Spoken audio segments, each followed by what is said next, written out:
करते थे नमस्कार आंटी, इसलिए मैं आप सभी संगत को नमस्कार करती हूँ। मैं आप सबके साथ गुरुजी के साथ बिताए हुए बहुत खूबसूरत और बेशकीमती यादें बांटना चाहूँगी। हम उन्हें 1990 में मिले थे।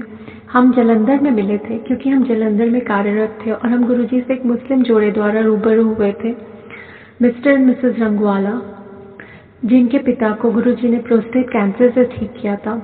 वो मुझे बहुत कहती थी कि गुरुजी से चल के मिलिए, पर मैं उन्हें कह देती थी कि मेरी इसमें बिल्कुल दिलचस्पी नहीं। फिर वो कहती थी कि वो आपको आपका अतीत, वर्तमान, भविष्य सब बता देंगे, इसलिए आपको ज़रूर ही गुरुजी से मिलना चाहिए। तो फिर हमने कुछ सवाल एक पेपर पर लगभग 10 सवाल लिखे और उनके पास गए।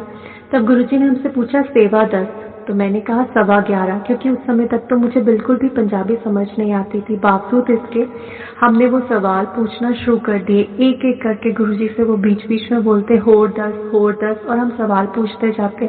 ऐसे करके हमने सारे सवाल पूछ लिए। तब गुरुजी बोले कि तुमने अपने लिए गाड़ी मांगी, प्रमोशन मांगा, अपने लिए अच्छी ज़िंदगी मांगी, मैं हर चीज़ से ब्लेस कर दूं, पर तुमने अपने लिए मानसिक शांति मांगी होती तो तुम्हें बाकी चीज़ें अपने आप ही मिल जाती। फिर वो बोले आंटी आप ही रहना। तो मैंने मंदिर गुरुजी के पास जाना शुरू कर दिया। फिर एक दिन वो बोले आंटी कढ़ी चावल बनाओ और गुरुजी को बुलाओ, और मुझे बिल्कुल नहीं पता था कढ़ी चावल कैसे बनाते हैं और कैसे गुरुजी का स्वागत करते हैं। पर बाकी आंटियां बोलने लगी कि कितनी किस्मत वाली हो आप, गुरुजी ने आपको चुना। हम तो बेसब्री से इंतज़ार करें कि कब गुरुजी हमें हुक्म करे और हमारे घर आए। फिर जब मेरे भाभी भैया और अंकल बाहर से आए तो मेरी भाभी बोली कोई बात नहीं, लंगर प्रसाद मैं बना लूँगी, बाकी चीज़ें आप संभाल लेना। अब गुरुजी आए तो बहुत सारी गाड़ियों में बहुत सारी संगत के साथ मैं रसोई में गई और देखा कि हमने तो उस हिसाब से बहुत थोड़ा सा लंगर बनाया जो किसी हाल में उस संगत को पूरा नहीं पड़ सकता।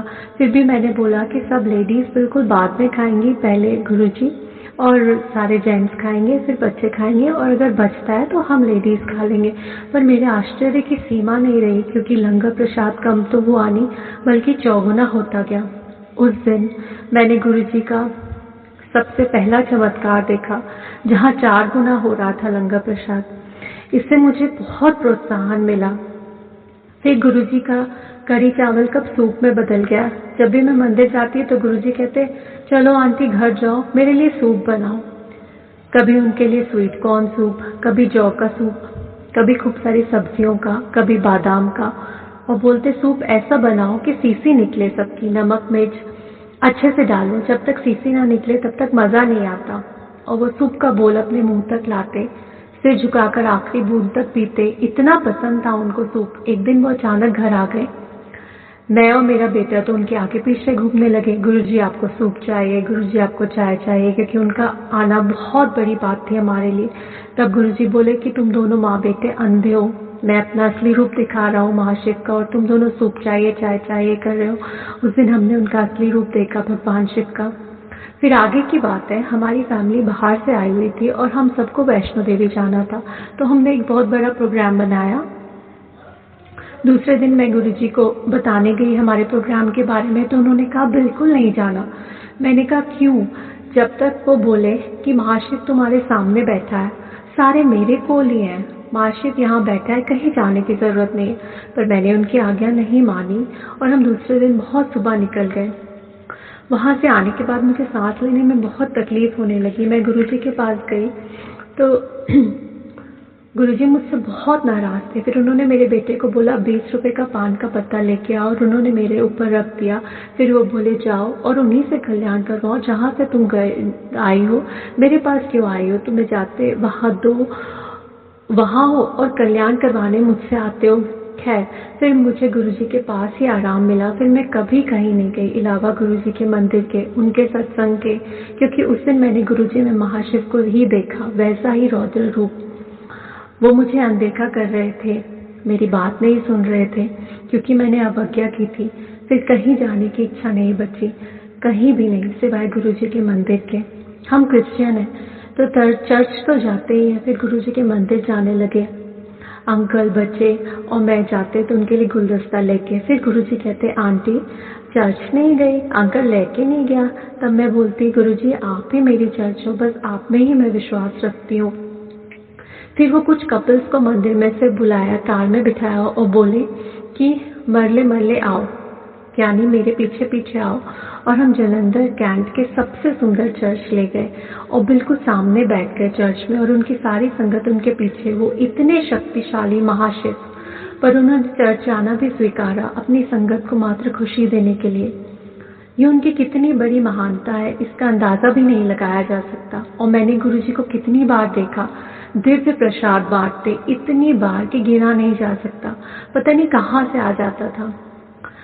बस एक मुझे बहुत अच्छे से याद है, उन्होंने मुझे बहुत प्यार से एक साड़ी दी थी दिव्य प्रसाद के रूप में निकाल के, और बोले कि आंटी इसको अपनी अलमारी में संभाल के रखो ऊंची जगह पर, और किसी को मत बताओ। उस साड़ी में आज भी बहुत सारे गुलाबों की खुशबू आती है, इतने साल होने के बाद भी, जैसा गुरुजी के पास आती थी। मेरी बाकी साड़ियों में परफ्यूम की खुशबू है जो जा चुकी है, पर गुरुजी की दी हुई साड़ी की खुशबू बरकरार है। मेरे बेटे के हाथ में से अचानक देसी घी आ गया और बहुत सारा बहने लगा। हम उसे कलेक्ट करते रहे। मेरी बेटी के हाथ में छोटी सी मिश्री आ जाएगी तो वो छोटी मिश्री बड़ी हो जाएगी अपने आप, और उसमें गुरुजी की फ्रेग्रेंस भी आ जाएगी। एक दिन उन्होंने गुलाब की पंखुड़ियों की वर्षा करी और 31 की रात को, और जिन दो संगत को दी वो थी सरिता मरकान आंटी और अंकल डॉक्टर चहल। अचानक से गुरुजी अपनी सीट से उठे और अंकल के सर पर हाथ रखते हुए पंखुड़ियों की बारिश कर दी, और फिर आगे बढ़े तो उन आंटी के सिर पर हाथ रखते हुए उनके ऊपर पंखुड़ियों की बारिश की। वो इतना खूबसूरत था। फिर बोलते, आंटी तुम सिर्फ गुरुवार और रविवार को आया करो। ये सत्संग मेरे दिल के बहुत करीब है, क्योंकि गुरुजी में इतना चुंबकीय आकर्षण था कि भागते थे सब वो सबसे, पर सब उनकी संगत उनका पीछा नहीं छोड़ती।